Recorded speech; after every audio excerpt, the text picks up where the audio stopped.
There's just 3 months until the Switch is available for purchase, and so the launch lineup is becoming more and more important. We are talking today about a big leak that supposedly lists majority of the day one and launch window games. We've got the whole Switch Force here talking about it, myself, Zach, and joining me as always is the gigantic Nintendo fan from the South, Gabriel Von Bowser. I don't like it when people say I'm from the South, although I technically am. It's a weird connotation, but hi. Hi. Well, we can just say you're from somewhere over the rainbow. When you hear that like someone is from the South, you think like very bad things about them. Well, I think great things about you, and I also think great things about Jake, who is our third Triforce piece assembled and ready. That's right. I'm coming live from outer space. Great. What's it like up there? What's the temperature? It's very, very cold. What is not cold, though, is this list that we have in front of us. Laura Kate Dell is a big rumor wizard and has leaked a lot of information that's ended up being quite true about the Switch. So we have to take her list, I think, with quite a bit of credibility. And we'll throw it up on the screen right now. This obviously is not a complete list, but it is the supposed and based on all the rumors and the leaks, this is where they think the list stands in terms of games that will be available on launch day, games that will be available in the first 6 months, games that will be available later and beyond that. And this focuses mostly on first-party, Ubisoft, and a few others. But I just want to pick apart this list and kind of go through what we think of it, if we think it'll be enough, and what our favorites are. So, Jake, why don't you start us off at the top? At the top, as you can see, we have what I am possibly most excited for, a brand new 3D Mario. But not one that takes place where you are currently at, right? This isn't in space like you are. No. Let's hope not. I hope it's a terrestrial one. Yeah, okay, good. No Galaxy 3. This is... All signs point to a spiritual successor or a true successor to Mario 64, a hub-based Mario game that has separate worlds for you to venture into. Now, we saw some footage in the initial Switch sort of promo commercial, and that looked more 3D World-esque, but all the reports we've been hearing are saying that this is much more akin to Mario Sunshine, Mario 64, and will be a lot more truly 3D and open, objective-based than what we've gotten recently, even in comparison to Galaxy. I have a question that I just thought of. Like, I know that it's impossible and they would never, ever, ever do it, but how amazing would it be if they just title it, like, Mario 64 2? Like, how? Like, I know they won't do that. But do you remember before the GameCube came out, there was this like demo, like Super Mario 128, where it was legit like 100 Marios on screen or something, and it was like just like a tech thing for the GameCube, but people thought it was going to turn into Super Mario 128. I don't know if I remember that at all, but like, I know that it makes no sense to anybody unless you were like alive when the 64 was originally out, right. And like it has nothing to do with the processing power or whatever this time around. But just call it 64 too. How amazing would that be? Gabe, that sounds like 642. 64. There's been a lot of Marios, I guess. Hey! Multiplayer, open world, MMO, do it. No, please, no, no open world. No, I'm joking. We don't want an MMO, but I do think more of an open-ended Mario would be a great system seller, because a lot of people have experienced over the last decade. We talk a lot about with Switch. You see a lot of ports on this list, so people who are going to be experiencing a lot of these Nintendo games for the first time, but people in general have played the new Super Mario Brothers style of Mario. Even, with Mario 3D World, which is a phenomenal game on Wii U, it was much more of a point A to point B forced perspective game. So I think that if you do a true open Mario, I think that does sort of justify the Switch on launch day and does become a true system seller, maybe even more so than any Mario game we've seen, dating back to Galaxy 1. And it's going to need that, a true system seller, if we look at the rest of this list, and if this is like indicative of what the majority of the launch games will be. Obviously, the Rabbids RPG would be like really great and everything, but besides that, a lot of the other things are just ports. Zelda, not confirmed to be coming out at launch at all, and I really don't think it is. I think it's a few months after. Gabe, Just Dance. That's your game, man. That's all you need is Just Dance on the go. Imagine Zach, imagine Gabe on an airplane just dancing with the two No. pieces, just Gabe- like maracas, Gabe always just has- jamming out. Gabe always has the longest layovers because of where he's located. So I just picture him like setting up his Switch like in a little like corner of the airport and doing this like cha-cha slide thing, cha-cha shuffle in the corner. Oh, and he's yes. got headphones in and he's just jamming out, and it's just like this commercial for the Switch. Gabe, you are the beautiful. commercial. I do have a fascination with their latest commercial for Just Dance. I don't know if you've seen it, but there's like No. this party going on and it's like boring, but then like somebody turns on Just Dance and this girl gets up and she starts dancing, and there's other guy dancing and there's another girl dancing, and the way they're all dancing, every time I see it I can't look away because the commercial itself is actually quite terrible, but I love it. I should Very dance good. in an airport next time I'm there. Do you think there's any chance, we saw sort of an open city type environment. It looked sort of almost like a Kind of looked like Sonic Adventure. yeah, a little bit like, sort of like this Mexican fiesta town. Do you think there's any chance that we get sort of a hybrid that combines the Mario open style with Mario 3D World? So a hub world with portals to other worlds that then are more linear stages. Like as opposed to objective based collect the stars. I mean, I think it could be cool, right? Because it depends on how big they go with the world. Like, Right. if you make the world itself huge and, like, just this one giant hub area where there's, paintings, whatever you want to assume they tend to be this time, and you go into those levels and, those worlds themselves have smaller levels that are, more point A to point B. But then the hub world has all these hidden collectibles and all. I mean, it could be. I can easily imagine it being that. I think it would be super cool. If you remember Mario 64, how they had those just sort of random bonus levels, either like flying or the princess slides. Like, what if they had the bonus levels be more linear Mario and then sort of the main levels be open? It could be a really cool mix and really integrate sort of the past, present, and future of Mario. Let's move on, though. Mario Rabbids RPG. This would presumably be Ubisoft's big show of commitment to the Switch, and it's all but confirmed because we did see in a Ubisoft video Toad, Luigi, and Mario done up as Rabbids. No clue how intense they get with this RPG, but I think this could be actually really, really cool. So this Mario Rabbids RPG, like, it to me, it's the most interesting game because we know that a 3D Mario is coming. Like, that we know about all these ports. This is the only one that's like truly different. Especially because we have two franchises that may or may not even mesh all that well with Rabbids and with Nintendo and Mario in general. I just really hope that Gino comes back. That's all I worry about. Gino and Mallow. If they have Gino and Mallow, I'm set. I will be playing the game no matter how good or bad it is.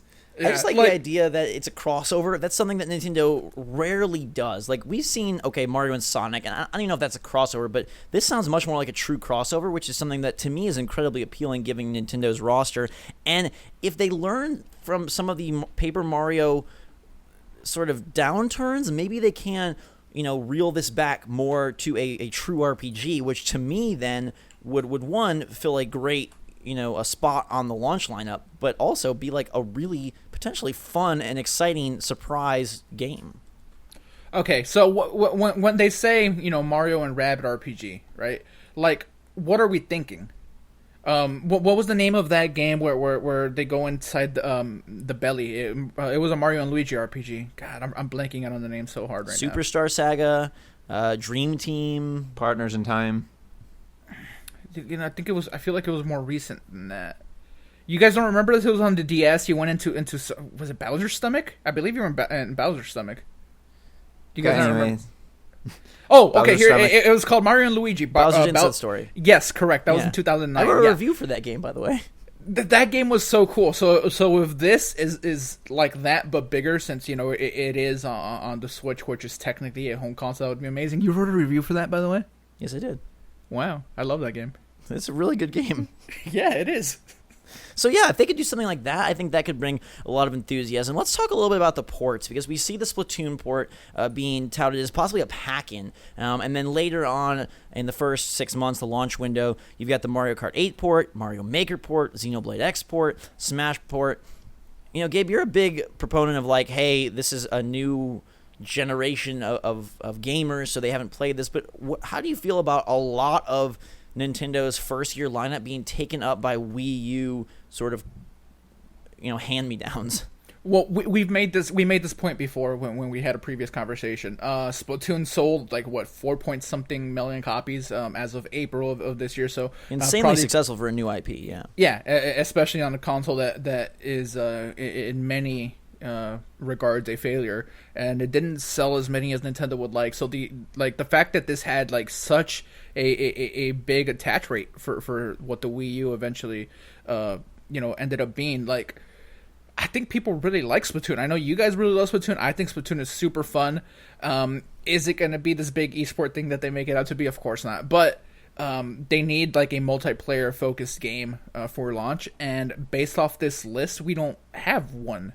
So, packing in Splatoon so that every single person that has a Switch has Splatoon, and then that way everybody can see what the network capabilities are, because we don't, that's something that gets lost with all these rumors and the launch lineups. How's the network going to work? Is it going to be better? Is it going to be easier to add friends and to party up and to do all types of things that are second nature now on other platforms? Is Nintendo finally going to bring that into the fold and make that one of their focus? Yeah, and that's a good point about guaranteeing that everyone has it. It builds a multiplayer community already around a game that had a pretty darn, I'd say, popular and really, ignore the pun, but rabid audience. That was a very fun game that had a force of a community around it. And these ports are expected to be almost 1.5. So we saw in the initial Switch reveal that Mario Kart 8 obviously has additions in the terms of characters, courses, item manipulation. There's rumored to be a new true battle mode there, and Splatoon would do similar with new maps, new weapons, a new one-on-one mode to sort of take advantage and showcase the Joy-Con multiplayer aspect with a single Switch. And it does fill that shooter void. We don't see anything here in terms of Call of Duty, Titanfall 2, Battlefield, but again, in terms of giving breadth of genre to their launch lineup, I like that. And then as you look down, you see Just Dance, which Jake and Gabe are gonna battle for supremacy on, and then Skyrim. I don't know if Skyrim really excites anybody, but at least it's Bethesda saying hey, we're interested in this console. Maybe the next big thing from them, hey, even maybe Prey 2 comes out on the Switch. I kind of wish Skyrim wasn't a thing on this on the Switch, to be honest, because the remaster just came out. Right. So a lot of people just recently purchased it. People on PC, stand by the fact that, hey, my modded Skyrim looks better than the remastered anyways. Why would I do this at all? So if anything, I think Skyrim could hurt Bethesda's chances of bringing in future games, just because, let's say it doesn't do well, because, like I said, the remaster just came out. Does Bethesda see soft numbers? Point. Yeah. So I almost wish it wasn't there at all. Yeah, that's a good point, but again, it's going to be a very Nintendo-heavy launch. I assume there will be a lot of other third parties that bring out games. One thing that I thought was interesting, and we kind of went over it before we filmed, was looking at the PS4 launch lineup. And if you look at that launch lineup, Knack and Killzone were really the only true exclusives. There's a lot of carryovers from PS3, a lot of downloadable titles, and I think it could be interesting, Jake, if they did have maybe some exclusive downloadable games, almost either Game Boy Advance, DS, Super Nintendo style Nintendo games, since they do have the full development power of the 3DS staff now on board in one sort of cornucopia of console development. Would you be into a Zelda Minish Cap 2 or an Advance Wars Switch version? I would be into what is the arcade wrestling game that we play on SNES. That's what I would be into. No, but I think WWE. Yeah, that would be amazing with Doink. No, but I think I definitely think an Advanced Wars or something like that would be sweet to be able to take on the go and then throw it up on your big screen as well. And I think with these ports, with the multiplayer aspect, in terms of having that local, like you said, they updated the one-on-one for Splatoon, and then a new battle mode for Mario Kart 8 and stuff, to be able to really display and illuminate the capabilities of local multiplayer on the go, I think is huge, and I think will draw in a lot of the younger crowd as well. If you can be, battling your brother or sister in the backseat of the car with just one console on the go, and so bringing in smaller downloadable games that have appeared on handhelds in the past or whatnot, I think is definitely an option, especially for like younger kids if they wanted to kind of attack the mobile market in a way almost. If they brought in some games that were simpler and like $10, and somebody could be playing it basically like a tablet almost, I think would be really cool as well. Since this list is so bare, and we had the sentiment pre-recording as well, like there's not a lot here other than ports and Mario, right? And to echo what Zach said, there will be other games. There's no way that the Switch is launching with 5 games on day one. Like that's not even a possibility. We saw in the trailer that 2K17 was coming and things like that, but that's something that Nintendo just has never really done. You mentioned the PlayStation 4 launch, Resogun, being like for a lot of people what the killer app was for the game. Everybody loved that, and it was a smaller $20 downloadable title. It didn't need to be this giant thing, and it did super well. And I don't know why Nintendo hasn't ever really gotten into that like at all. We had the Toad's Treasure Tracker. I don't even know if that's the correct name. We had the Toad game that wasn't like a full price smaller game technically, but they've never really like dove into downloadable only games that are, like what Jake said, smaller and more digestible and cheaper. So where it's more like of an impulse buy. If you're a parent and your kid comes up to you and says, "Hey, can I buy this? It's only $10," and you're like, "Yeah, go ahead." Like instead of having it be a $60 purchase. And it really would help fill in the gaps. We obviously see Zelda Breath of the Wild, which I'll get to in a second, and then Pikmin 4, which to me, outside of 3D Mario and Zelda, is the best title on this list. I think Pikmin 3 was one of the ultimate best Wii U games, and it's super underrated on all fronts. I love Pikmin 1 and 2, but 3 really just brings it all together in such a perfect way, and I think Pikmin on the Go will be phenomenal. But my guess, unfortunately, I feel like Nintendo will go and use the Virtual Console as that downloadable stuff on launch day and beyond. I think the recent revelation that GameCube games are going to be added to VC. I think, hey, if they launch with $15 or $20 Mario Sunshine, Luigi's Mansion, Smash Bros. Melee, I think that is what you're going to see fill that in. Although, maybe they do really, they invest in the mobile market. Maybe with this device that does give them some more freedom to say, hey, we're going to let some of our teams develop some true downloadable games in the vein of Toad Treasure Tracker, in the vein of like a Game Boy Advance DS style title. And it's okay if it isn't a full $60 game. It's okay if it's not AAA, because they are merging their handheld and home console markets and therefore have a much bigger audience to sell to. Gabe, how big of a gut punch is it that Zelda Breath of the Wild is not there at the start? Do you think that's the right move to not have that be what this system touts right out the gates? Right move? I don't know. It's a smart move.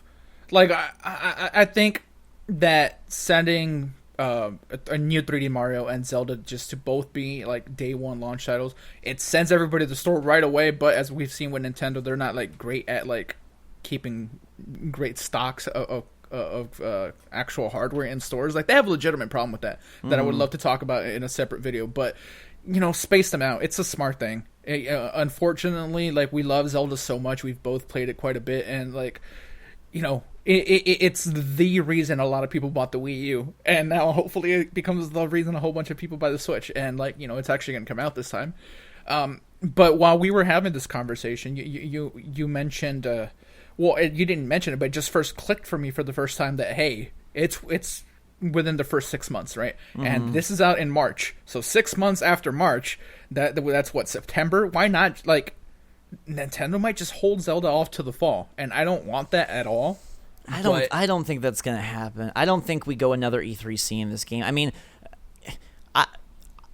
although it has been heavily rumored to be missing launch, I think the inclusion of it on that Jimmy Fallon segment. What if the game is launch? What if that game is actually ready to go? But there's been so much like chatter that it isn't. So I don't know.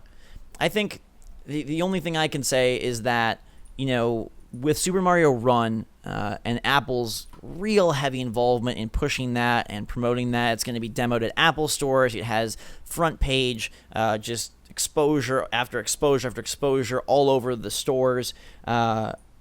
I think that Mario is probably your best bet to really break into the mainstream and try to replicate the Wii's sort of initial just massive success. And if you can use Super Mario Run to sort of catapult a new generation of gamers into the Switch, that 3D Mario becomes more of a special game. And also the fact that it hasn't been seen. Obviously this will all be revealed in January at the sort of the big Swish press conference, but maybe Zelda's overexposure also contributes to sort of, combining its overexposure with its dual platform release. Maybe by putting Mario out first, you guarantee a lot more Switch sales. And by putting Mario first, it's like, okay, I'll buy a Switch for Mario, and then I'll just get Zelda on Switch because it runs better, looks a little better. Whereas if you do the opposite, okay, hey, I'm just going to hold off on Switch, play Zelda on Wii U, and wait and see on the Switch. I think from a marketing business standpoint, it's probably the way to go, even if it doesn't please fans as much. Jake, I meant to ask you this yesterday in our doomed first recording, but how do you feel about Breath of the Wild? Because you went in with Zach to his appointment while I was playing it, so I don't know how you feel about it at all. I think you like Zelda, right? Oh yeah, I love Zelda. I mean, I've played Zeldas that Zach hasn't even played, so I'm super excited for it. And I think, with what Zach said, I think it's a good idea to. The game has been so overexposed that even though people would buy it on launch, I think it's cool that they're coming up with the RPG and the 3D Mario that have more mystery and intrigue to, at launch to buy the Switch, and then, of course, back it up with the powerhouse of Zelda. But I'm super duper excited for it. We should get matching tattoos. Okay, Gabe, we'll plan this out on a different video. Gabe is supposedly getting another Zelda tattoo, but he will not be letting us know what that is. So I will not. We will. Gabe, you have to have a reveal of it. A video reveal. Yeah, at some point. Yeah. I think it's cool that they've got Telltale on board, as a one of the most prolific developers of our day and publishers of our day, having the Guardians of the Galaxy game up there and taking that to the movie theater as you watch the movies, a cool idea. Well, not as you watch the movies. Okay, before you watch the movie. Yeah, please don't play the game while you're watching the movie. Do you think Pokemon Stars, which is on this list, the third title in the Sun Moon sort of trilogy that we always get with the Pokemon games, do you think that's something that's a Switch exclusive, or do you think they dropped that on 3DS as well to honor sort of the 60 million plus owners of their last portable? I really hope they keep it exclusive and give the hardcore Pokemon fans a reason to buy this thing. Yeah, if you've already had your fill of Sun and Moon, hey, Stars is out now on our brand new console that you can also take on the go. This is where our Nintendo's attention is going to be for the foreseeable future. Right. I see no reason to put it on 3DS. I mean, other than 60 million sales. The install base, but Sun and Moon are already selling to why sell another this isn't a brand new game, it's still just another version of it. Sure. So I don't know how many of them are gonna go and put another $40 down. I think a lot, just based on the sales of when you look at stuff like Emerald and you look at unless Platinum, it's a brand new Pokemon Stadium in disguise. That would be amazing. Pokemon Stadium was so good, and even Pokemon Snap doesn't it's fondly remembered now, but everybody hated on it so much back in the day. I would play Pokemon Stadium on the Switch. Are you kidding me? On the go one-on-one battles, that'd be amazing. Why not a Pokemon Snap? That's kind of why not Pokemon just a Go port of Pokemon. Oh God, why am I blanking on it? What is it called? The fighting game. Pokken Tournament. Yeah, I mean, it's possible. Nintendo has big plans for ports, apparently. Xenoblade X, which did fairly well on Wii U. That's getting a port, and I love that game a lot. So, Smash, it seems like everything is going to get a port at some point. Which of these ports has you guys most excited? If you were going to pick up one of these ports, looking at Splatoon, Smash, Mario Kart, Mario Maker. Wait, no, let's not count Splatoon, because if that's a pack-in, then we already have it. Okay, all right. Jake, I would go... For me, I would go probably Mario Kart. Not because it's my favorite game, but I just think on-the-go Mario Kart Grand Prix would be really fun, especially local co-op with other people. I also think Smash would be great, but I just think the Mario Kart thing would be extremely fun. You could play Mario Kart in a car, and then you'd just be double... It'd be amazing. Yeah, it would be a very dangerous and horrible challenge. Don't try this at home, but the driving double car... No, that's not what I meant. I meant in the back seat, okay? In the back seat. But yes, they did in the video where they had that weird stand thing and they were playing as they were passenging. Gabe, you'll drive me and Jake around as we duke it out in the new battle Beautiful. mode. Does Pokemon Stars count as a port? Because if so, that's mine. Because I'm No. not gonna play. I'm not gonna play Sun and Moon. It does not count. Okay, all right, I wish it did. Too bad. Man. I probably Smash. I was gonna say Xenoblade, but I just played that so recently. Right. Plus, Like, it's I such just a huge finished- commitment. Yeah, it is a humongous. I do think one thing that's nice about the ports, is many of them are sort of short session games. So if you look at stuff like Mario Maker, Xenoblade isn't. well, okay, outside of Xenoblade, Smash, Mario Kart, Mario Maker, Splatoon, these are games that really emphasize and will highlight the Switch's multifaceted use, right? So Mario Kart at home on the big screen with your family, Mario Kart on the go with your friends, Mario Maker, make a course, take it to your friend's house, Splatoon, duking it out one-on-one on the airplane. Like, I think another reason for those ports, besides filling out the game or the lineup and trying to get some more exposure for their Wii U successes, is games that can highlight the Switch better than something like Skyrim, right? Yeah. And I feel like we've been talking about the ports a little too long because they are ports. But just this very last anecdote. I forgot exactly which Marvel movie it was, but it was a few years ago, and maybe you can guess which one it was based on the time frame. Mario Kart had just come out for 3DS. The one that came out that, with the gliding and whatever. Mario Kart 7. Yes. So right around that time, there was a Marvel. I think it was a Marvel movie. It was a superhero movie of some kind. And the lines for those things, as you know, I go quite early, but they let us in like really early to the theater, so we were just sitting there for like 2.5 hours waiting for the movie to start. And I remember sitting in towards the back, and in front of me there was like some teenagers. They just pulled out their 3DSs, and everybody was just playing while waiting for this movie. And it was like such a cool thing to see. And like I wanted to partake so bad, but I didn't know them, and I'm not into walking up to strangers saying, "Hey, I want to play with you right now."